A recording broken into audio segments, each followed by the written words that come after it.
As soon as all the kings who were beyond the Jordan in the hill country and in the lowland, all along the coast of the Great Sea, toward Lebanon, the Hittites, the Amorites, the Canaanites, the Perizzites, the Hivites, and the Jebusites heard of this. They gathered together as one to fight against Joshua and Israel.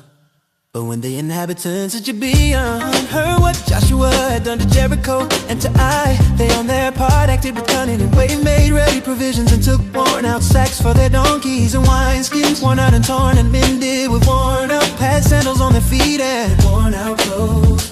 And all their provisions were dry and crumbly. And they went to Joshua in the camp at Gilgal and said to him and to the men of Israel, "We have come from a distant country, so now make a covenant with us." But the men of Israel said to the Hivites, "Perhaps you live among us, then how can we make a covenant with you?" They said to Joshua, "We are your servants." And Joshua said to them, "Who are you? And where do you come from?" They said to him, "From a very distant country your servants have come, because of the name of the Lord your God. For we have heard a report of him, and all that he did in Egypt, and all that he did to the two kings of the Amorites who beyond the Jordan, to Sihon, king of Heshbon, and to Og, king of Bashan, who lived in Ashtaroth. So our elders and all the inhabitants of our country said to us, "Take provisions in your hand for the journey and go to meet them. Then say to them, we are your servants. Come now, make a covenant with us. Here is our bread, it was still warm when we took it from our houses, as our food for the journey on the day we set out to come to you. But now, behold, it is dry and crumbly. These wineskins were new when we filled them, and behold, they have burst. And these garments and sandals of ours are worn out from the very long journey." So the men took some of their provisions, but did not ask counsel from the Lord. And Joshua made peace with them and made a covenant with them to let them live.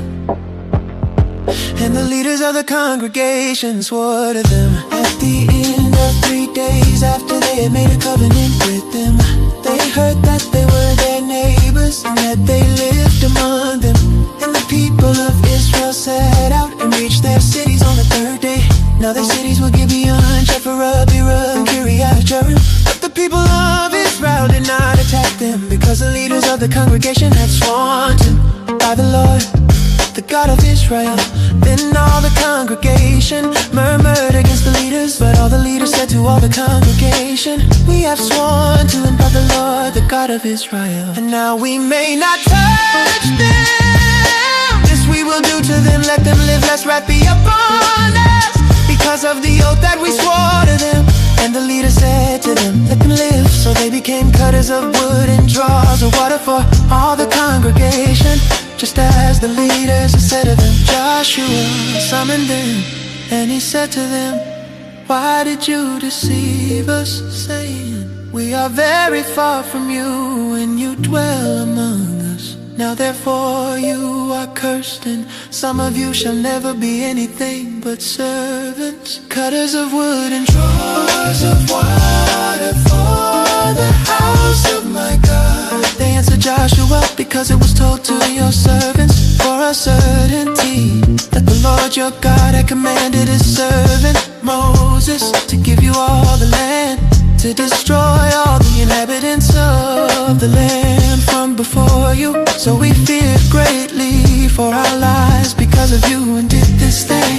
And now behold, we are in your hand. Whatever seems good and right in your sight to do to us, do it."